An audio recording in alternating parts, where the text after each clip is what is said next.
masuk yang tambahan ini udah 2 orang.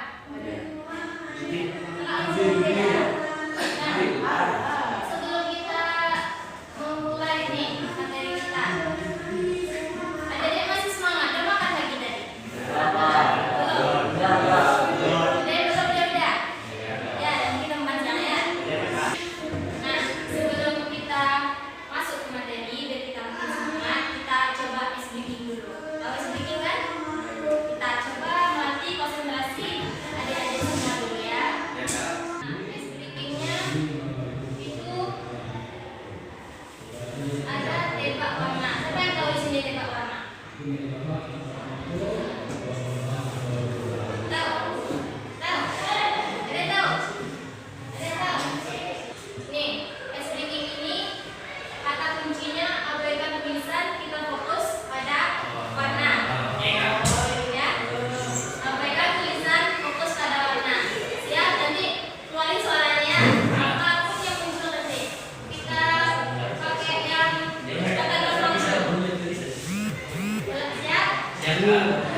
terhadap diri kita Nah, sendiri. betul. Coba tahu ada yang hijau.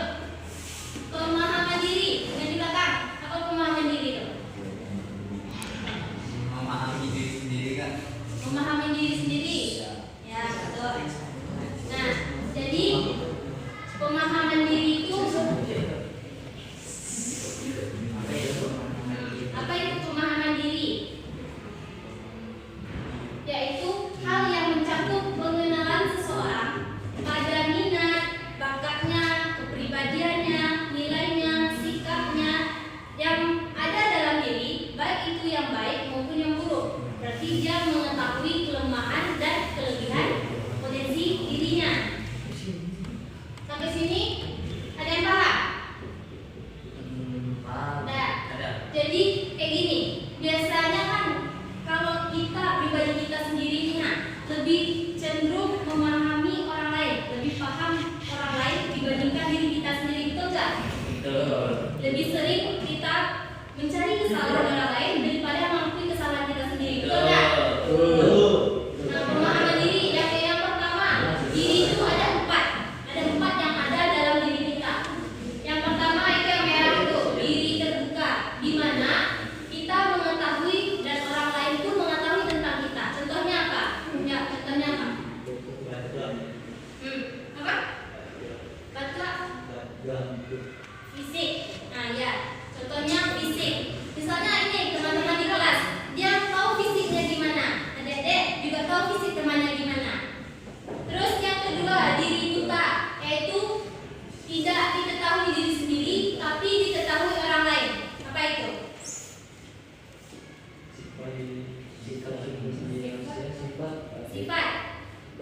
Sifat yang ini kuncinya kita nggak tahu, tapi orang lain tahu diri kita. Sifat yang buruk kan. Nah, sifat yang buruk. Kan kebanyakan orang tadi kata kakak selalu menilai kesalahan orang lain, tapi kita sendiri nggak Iya. diakui. Kemudian diri tersembunyi atau rahasia, yaitu diketahui diri sendiri, tapi nggak diketahui orang lain. Contohnya,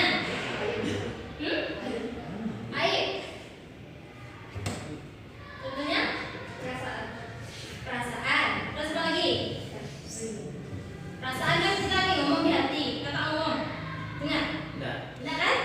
Nah, jadi itu yang diri tersembunyi atau rahasia, yang kita sendiri yang tahu. Masalah dulu kan. Masalah?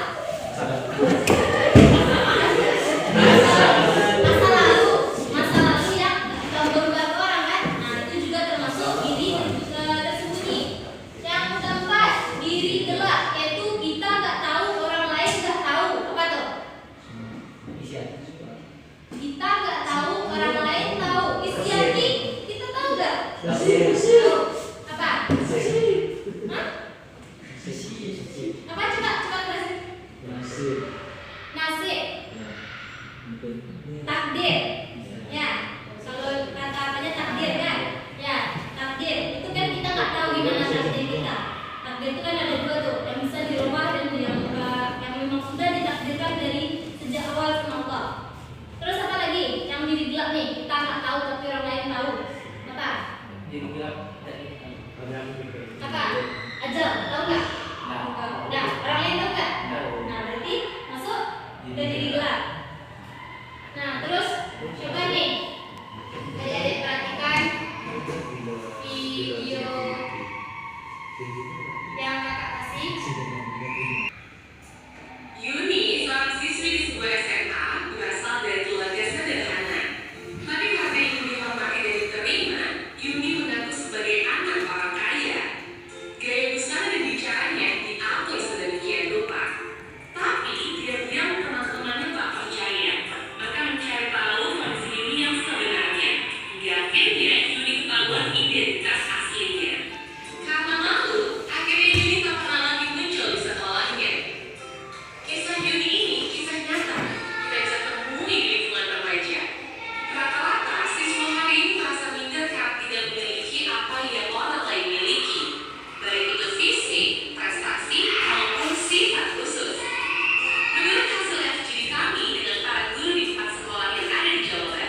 ada, pasti ada.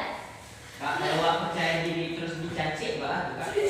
Percaya diri terus Dicaci di orang lain, Kak.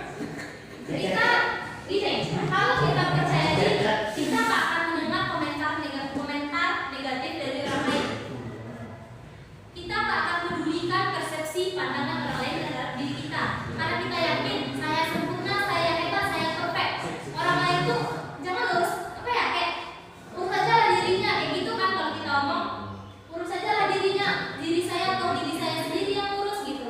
Jadi kalau misalnya kita nih kayak awalnya kita insecure gitu, nah kok lama-lama nampak sama teman kita tuh kayak tak percaya diri, terus dibilangnya lah dia MPO kan, banyak orang kayak gitu kan, dia MPO jadi perhatian gitu. Gak masalah, karena kita sudah percaya diri kita. Tunjukkan lagi kalau diri kita itu mampu memberikan arah tujuan hidup. Percaya diri kita, dia sibuk mengurus kita, orang lain itu sibuk mengurus kita. Kita jangan urus dia. Kita harus cari tujuan hidup kita tadi apa, dari kepercayaan diri kita. Kita paham diri kita, potensi, bakat, minat, kelemahan, kekurangan diri kita harus paham. Terus ini membantu meningkatkan konsep diri individu dan membantu individu mencapai keberhasilan. Insecure terus contohnya, berhasil, dia akan ketemu berhasil nggak? Misalnya nih, nanti kalau misalnya adik sudah dewasa mendaftar pekerjaan misalnya, karena kita minim pengalaman, insecure kita sama orang yang sudah banyak pengalaman, itu kan nggak sampai keberhasilan kita, maka kita akan insecure terus, kita akan di bawah terus. Jadi kita harus percaya diri, coba dan coba lagi. Nah terus apa yang harus dipahami dari diri sendiri? Coba. Apa yang harus kita pahami dari diri kita sendiri? Sikap kita. Sikap yang gimana? Baik. Sikap yang baik. Kalau yang baik terus kita lakukan apa? Fisik. Ya. Bakat. Terus? Berarti fisik ya. Udah, kita masuk. Apa yang harus dipahami? Nih, yang pertama fisik. Seluruh anggota tubuh. Kita harus paham diri kita. Apa itu fisik kita? Kita harus bersyukur karena fisik kita kalau kita nggak paham, dia akan kita akan mencoba menjadi orang lain, tidak menjadi diri kita sendiri. Gitu. Terus yang kedua aspek psikis, yaitu berhubungan dengan kondisi kejiwaan kita. Terkadang saya suka marah. Kita harus paham bahwa kita tipikal orang yang suka marah, tapi kita harus paham bahwa marah yang terlalu marah banget gitu, terlalu mencuat gitu, emosinya itu kan gak baik buat diri kita, gak baik juga terhadap orang lain. Terus aspek minat ini rasa tertarik yang kuat terhadap objek sesuatu.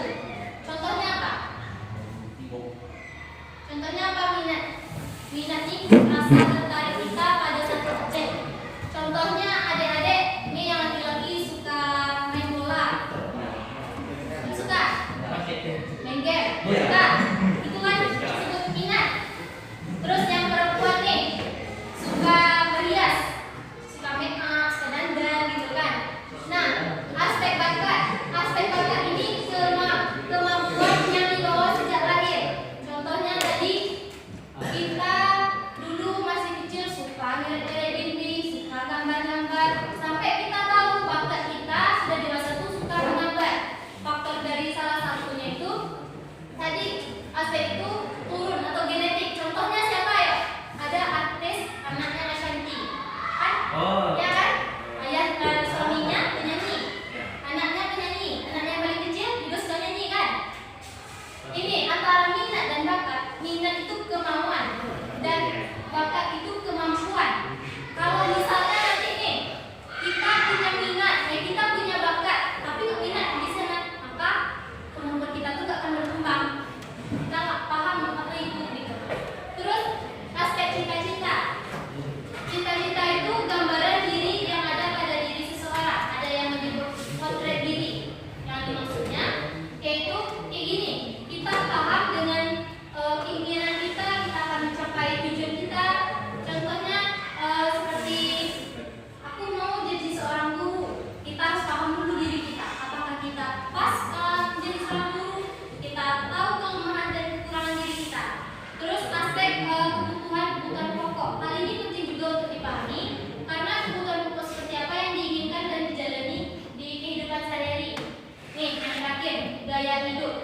Gaya hidup. Kalau kita nggak paham gaya hidup kita sendiri, kita akan selalu di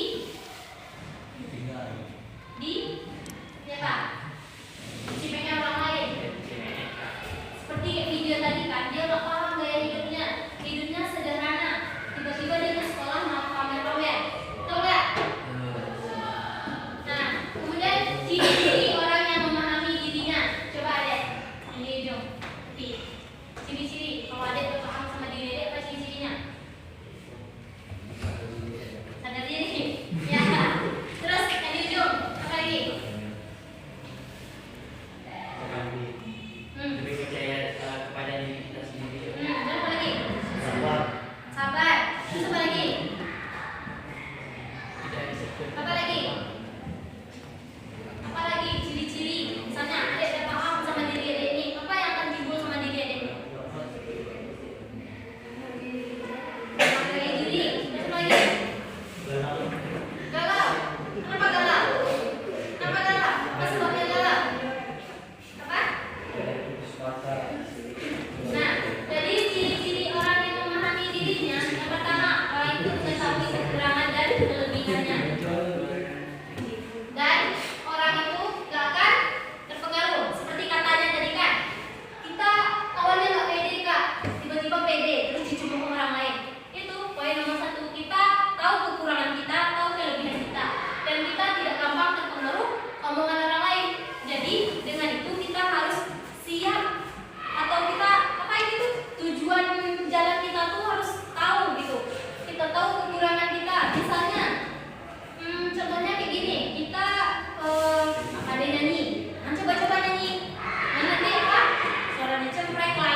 Nah, kita awalnya kita percaya diri, yakin kita terhadap diri, potensi kita itu apa, tahu kita, dan kita pun harus jujur terhadap diri kita.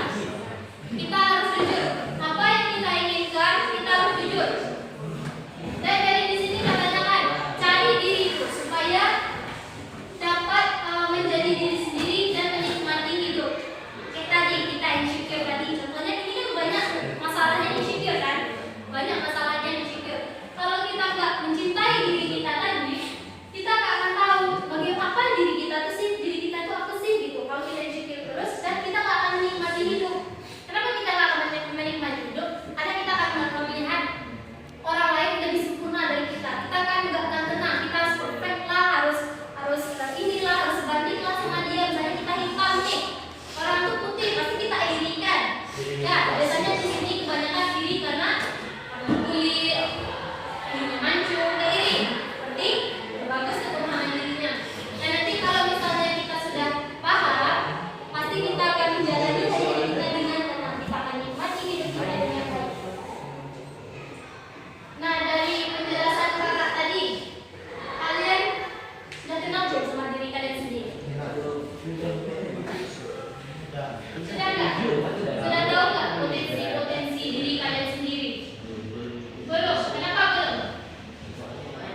dia punya potensi itu sendiri.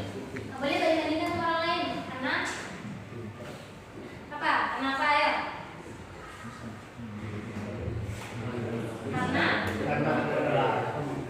aku adalah aku. Potensi yang ada di potensi yang ada pada diri aku ada, bukan hanya pada orang lain, tapi ada pada diri kita sendiri. Nah, coba kakak tanya, setelah kita mengetahui materi yang telah kita pelajari, apa yang akan kita lakukan?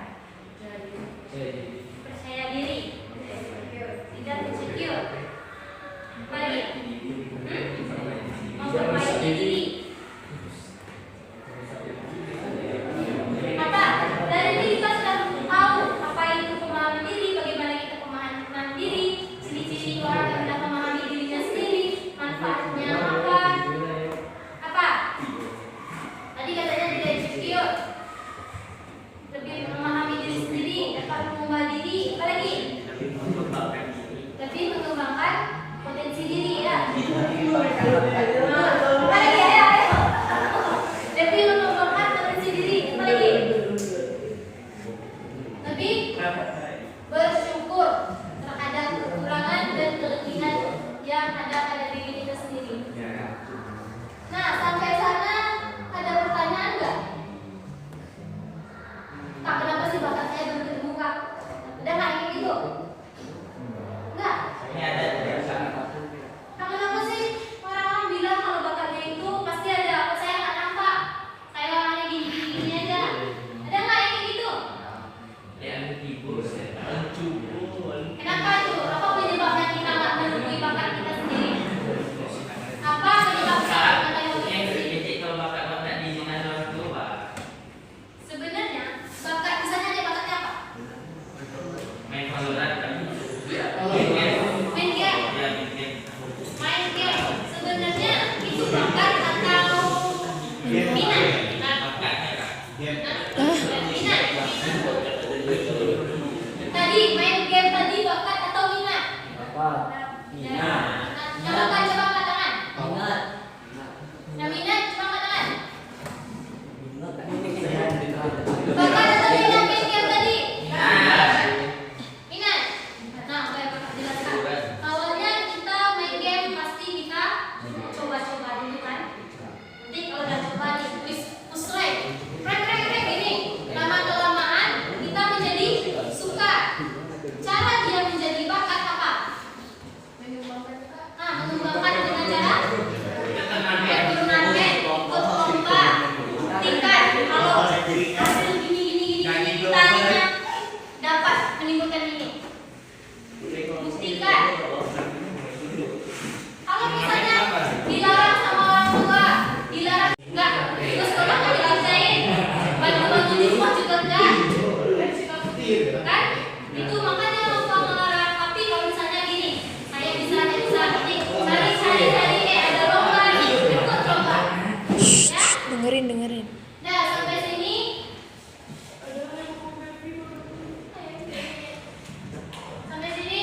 kita tutup materi kita dulu dengan membacakan